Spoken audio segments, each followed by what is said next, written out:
नमस्कार दर्शकों, 7X हरियाणा में आपका हार्दिक स्वागत है। दोस्तों, जैसा कि आपको पता ही है कि चुनावी समीकरण जो है इस समय जो है यमुनानगर के साथ साथ पूरे 10 जिलों के जो है चुनाव होने हैं और चुनावी समीकरण जो है अपनी चरम सीमा पर हैं। तो इसी चरम सीमा पर जो है चलते हुए गांव-गांव के अंदर जो है प्रचार प्रसार जो है ना बड़ी तेज़ी पर चल रहा है।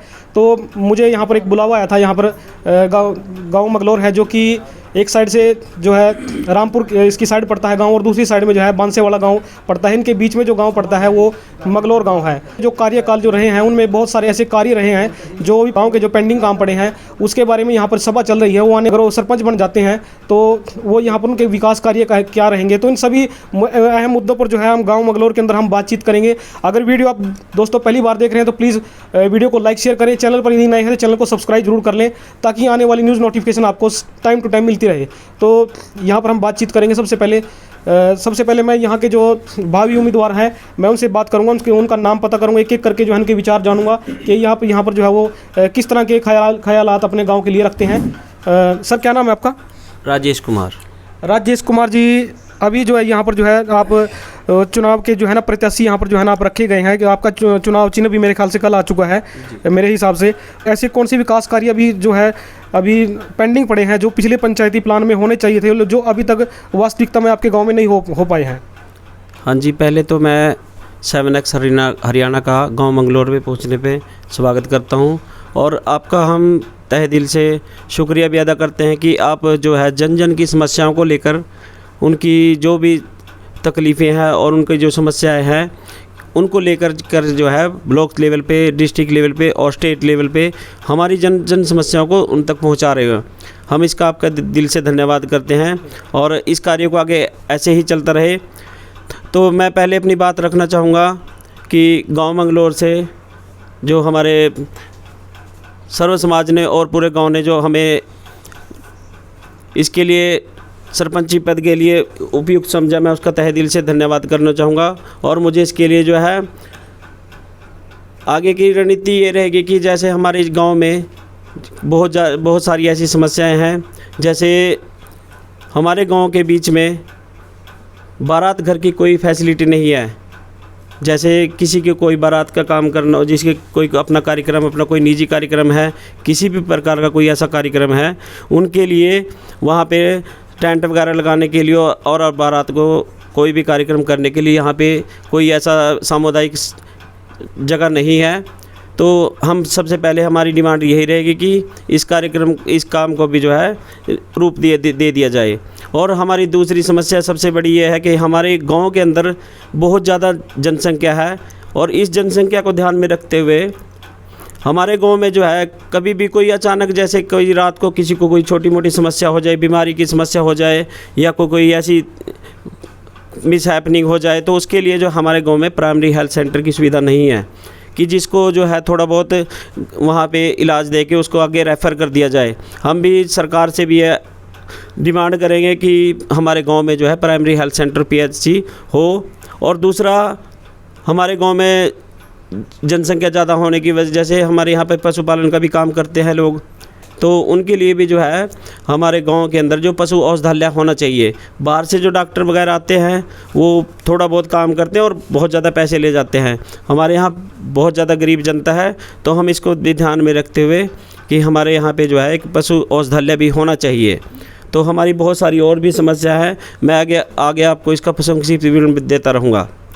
हाँ जी, तो उसके बाद जो हमारी एक समस्या है बहुत ज़्यादा जो हमारे सामने भी आती है जी, जो जन ने हमारे सामने रखी है कि अगर हम आपको चुनाव में आगे आपको जीत पक्की हो जाती है तो हम आपको ये जो समस्याएं बताते हैं, लेकिन हम आज का हमारे सामने इसका निवारण होना चाहिए।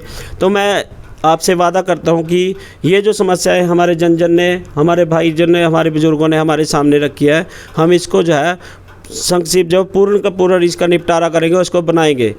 ये हमारी सरकार से भी अपील होगी और हम इसको जो है इसका निपटारा भी जरूर करेंगे। और उसके बाद हमारी बहुत बड़ी समस्या ये है कि हमारे गांव के अंदर मैट्रिक तक का स्कूल है, 10वीं तक का स्कूल है। उसके बाद हम ये चाहेंगे कि हमारी बेटियां, छोटी बहनें जो हमारी यहाँ पे 10वीं करने के बाद और आगे पढ़ना चाहते हैं, तो हम सरकार से भी ये अपील करेंगे हमारा ये स्कूल जो है हमारी लड़कियों के लिए जो है इसको +2 का किया जाए। और एक हम डिमांड करते हैं कि इस यहाँ पे हमारे गांव में कोई वोकेशनल हो, ITI की सुविधा हो, क्योंकि ITI की समस्या जो है ये हमारे यहाँ बहुत उत्पन्न होती है कि जैसे हमारे बच्चे कोई अपना डिप्लोमा करना चाहते हैं, कोर्स वगैरह करना चाहते हैं, तो वो जो है बहुत ज़्यादा दिक्कत में है। एक तो उनको बहुत हमारे यहाँ से यमुनानगर के लिए जाना पड़ता है, और यमुनानगर के लिए दूसरी ये है कि हमारे यहाँ पे गांव में जो है सरकारी बस की कोई सुविधा नहीं है। तो हम तो आने वाले चुनाव में जैसे हमारे बुज़ुर्गों ने या हमारे जो युवा साथी हैं उन्होंने हमारे ऊपर जो विश्वास जताया, हम इस विश्वास को इस विश्वास पे खरा उतरेंगे और इनकी जो समस्याएं हैं इनका निपटारा करेंगे। अच्छा, एक बात बताइए सर, ये जो यहाँ पर जो बस की जो सुविधा है आप जिसके बारे में बात कर रहे थे, तो यहाँ पर आपका बस स्टैंड इस गांव से कितनी दूर पड़ता है? सर यहाँ से एक तो साइड पड़ती है करीब 10-15 किलोमीटर, और एक साइड पड़ती है जी 10-8 किलोमीटर। और अगर हमें बस के लिए भी जाना पड़ेगा तो यहाँ से हमें पैदल के लिए जाना पड़ता है। अगर हमें बस दूसरी बस जैसे हमें जिला के लिए एक साइड में हमारे हिमाचल पड़ता है और एक साइड में हरियाणा की सीमा है और एक साइड में पंजाब की सीमा है, तो हम ये चाहते हैं अगर हमें अपने ज़िले में जाना, यमुनानगर किसी काम के कारणवश किसी जाना पड़ जाए, तो कुछ मेंबर्स ऐसे हैं हमारे गांव के अंदर जिनके पास अपने साधन की सुविधा नहीं है, तो वो जो है वहाँ पहुँचने के लिए भी, बस स्टैंड तक पहुँचने के लिए उनको 1 घंटे से ज़्यादा या 2 घंटे लग जाते हैं। तो हम तो सरकार से भी ये अपील करेंगे और इसको जो ये समस्या है इसका भी समाधान ज़रूर कराएंगे जी। तो और दूसरा जो हमारे यहाँ बस नहीं है इसकी भी हम सरकार से अपील करेंगे, यहाँ पे बस जो है हर टाइम जो है नहीं ज़्यादा, दिन में 3-4 बार इसकी सुविधा हमें प्राप्त हो। तो मैं अब बताना चाहूँगा कि हमारा जो है श्रीमती संगीता के नाम से जो नामांकन भरा गया है, जो मेरी धर्मपत्नी है, उनके नाम से हमारा जो है चुनाव, तो मैं अब बताना चाहूँगा कि हमारा जो है श्रीमती संगीता के नाम से जो नामांकन भरा गया है, जो मेरी धर्मपत्नी है, उनके नाम से हमारा जो है चुनाव चिन्ह हमें मिला है गिलास का, गिलास। तो गांव वाले से आप जो है ना क्या अपील करना चाहेंगे इसके बारे में?